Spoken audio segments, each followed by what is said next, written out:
نیویارک کې چې کوم دی یو کسو کې هر کال په لکونو مقدار باندې د قرآن پاک نسخې به سوځېدلې کېدلې. دا پخوا یو تاریخ یو دور تیر شوی د دې لپاره چې قرآن ختم شي، ځکه سوځولو سره یو څیز ختمېږي. خو موږ یو چې د کوم څیز وعده الله کړي هغه نه ختمېږي. پوکو سے چراغ بجایا نه جائے گا. دا داسې چراغ او ډیوه نه ده چې په پوکو باندې مړه کېږي. دا ډېره لویه ډیوه ده. دا د دې نور او سپوږمۍ نه هم غټه ډیوه ده. نور سپوږمۍ ختمېدی شي، خو دا دین چې څو پورې قیامت نه راغلی، دا قرآن او دا دین دا څوک نشي ختمولی. او دا پیشنګویانې د پیغمبري او قرآني چې دا به رسي ټولو ځینو ته، لږي ډېري دا به پکې راځي، کله به کمیږي کله به اوچتېږي، دا هر څه کې عروج او زوال هر څه کې راځي. خو چا ختم نه کو، ټوله دنیا ملګرې ده. نو هغه نسخې به یې سوځولې. نو یو مسلمان یو ځل هغه عیسایي وکتلو چې قرآن نسخې دي، ورته حیران شو چې دا د قرآن باندې څه کوي. نو یو بل سره ګپي د مسلمان کافر هم ډېر ملګري یاران دوستانه خلکو سره ویل ته باندې څه کوي. ویل رښتیا درته وایم خو که غوسه کېږي نه. ویل وایه کوی دا سوځوم. نو تور پورې وخندلې. د هغه خو ذهن کې ده چې دا به غوسه شي، ما سره به جنګ وکړي جګړه وکړي. نو تور پورې وخندل لکه قمقل سړي پورې چې سړی خاندي، خندا ورپورې دا څه کوې. هغه نور هم غوسه شو چې ته خو زه ستا دین ختموم او ته ما پورې خاندې.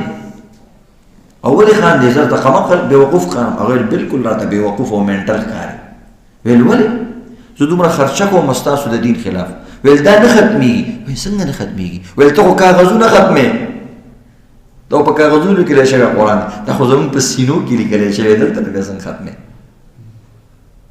یو قرآن ختم کړو پرس له بیا ورته په نیمه ګنټه کې بل جوړېږي. دا څه خبره ده؟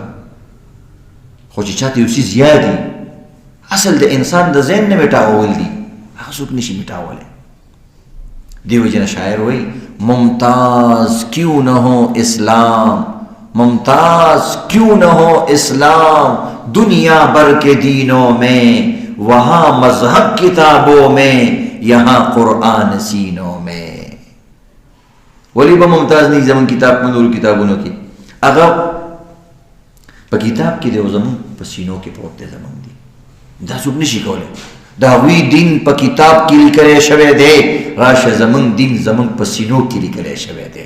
د هغوی دین په کاغذ لیکلی شوی دی، راشه زمون دین زمون د دل او د دماغ په تختو لیکلی شوی دی.